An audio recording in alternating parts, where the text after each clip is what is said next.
Satellites are incredible, but they have a blind spot. They can only see the first skin of the ocean. To understand the deep currents, the hiding heats, or the chemistry of the abyss, we need to go inside. We have spoken about sea robots before, but today we will talk about the marathon ones of the ocean science, the autonomous underwater vehicle. These aren't just drones. These are intelligent explorers that pass months on the sea without using a single drop of fuel. Today in Ocean Science, we will explore what the gliders are capable of. Before talking about how the gliders move, let's rewind. The first ocean glider appeared in the 1990s, when the oceanographers faced a big problem. The ships are expensive, the satellites couldn't see the inside of the ocean, and the ocean robots, as the ROVs, will need a lot of batteries and is only for a few days in a small area. And they apply a simple idea. What if the ocean robot doesn't fight with the ocean, but go with it? So the first prototype proved that concept. And for the 2000, the first gliders were born: Spry, Sea Glider, and Slocum. At the beginning, they can stay at the sea for a few weeks and carry back a few sensors. But today, they can travel thousands of kilometers. They can operate for months to over a year, dive deeper, navigate under ice, and act as an autonomous member of the global observation network. So what started as an experiment is now one of the important tools that we have in oceanography. And all this is possible because one elegant trick. They fly underwater without a propeller. So how does the robot fly without something that pushes it to go?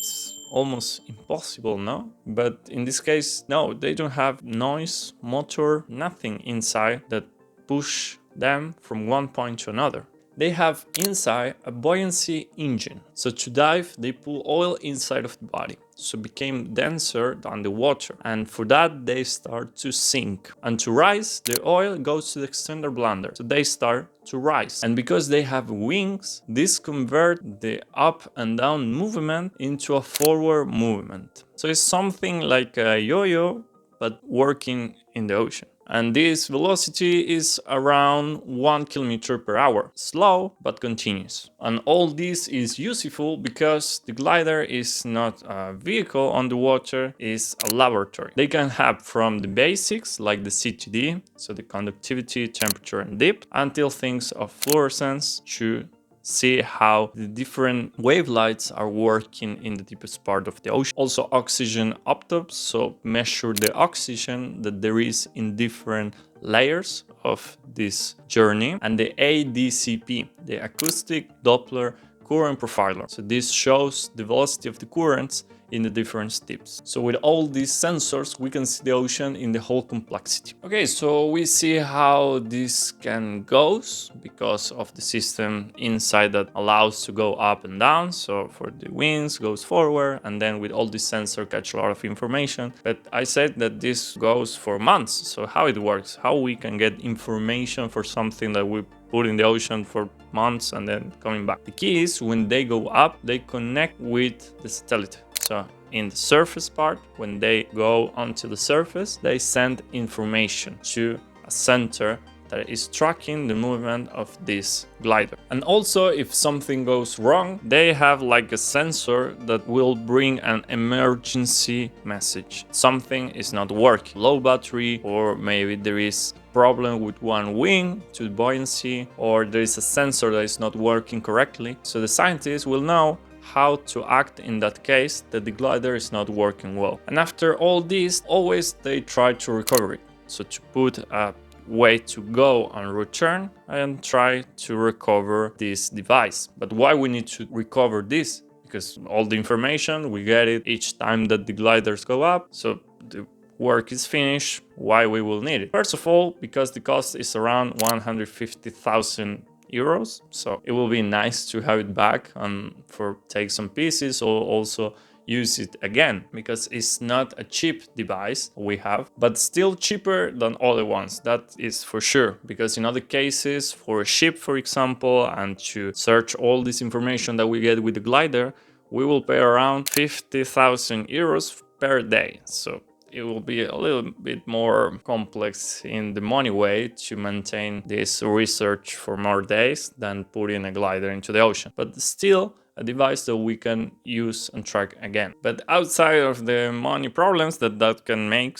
it's also for the data, because the data that we have from the glider when they go up and send it to the GPS or to the satellite and arrives to us is not the same that when we get the whole device, because it has a memory inside that get the high resolution data for a way to understand. So we have this accurate data inside of this device, and the general one arrived to us. That's still working, of course, but it's better to have the whole information and then make the analysis to then post it and do the research about the things that we are looking for. So what these gliders have done? A lot of stuff. We can start from measure the oxygen on the Baltic Sea, or also the marine heat waves into the Mediterranean Sea, follow different hurricanes in the Atlantic Ocean, or even measure the Arctic waters that are below the sea ice that the satellites cannot arrive. So with all this, we see how powerful the gliders are, but they are not perfect. They struggle a lot with the strong currents, and also they cannot sample the fast events and cannot detect the large animal with other devices helping it. And for that, it's nice to have it as a group, being part of